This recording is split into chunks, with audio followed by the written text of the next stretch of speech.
আজ আমি আপনাদের ডিম পরোটার রেসিপি তৈরি করে দেখাচ্ছি। প্রথমে আমি একটি বাটি নিয়ে নেব, এর মধ্যে 2 কাপ দিয়ে দিতে হবে ময়দা।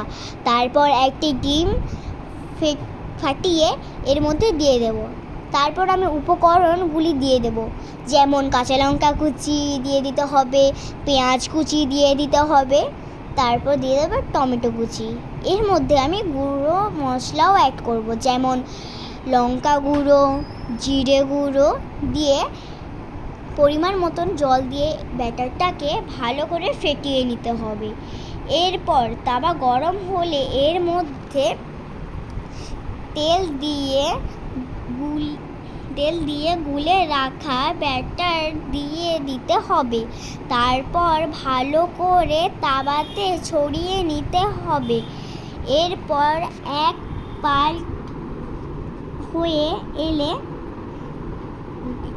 উল্টে পাল্টে নিতে হবে। একটু লাল লাল হয়ে এলেই গরম গরম প্লেটে সার্ভ করতে হবে ডিম পরোটার রেসিপি।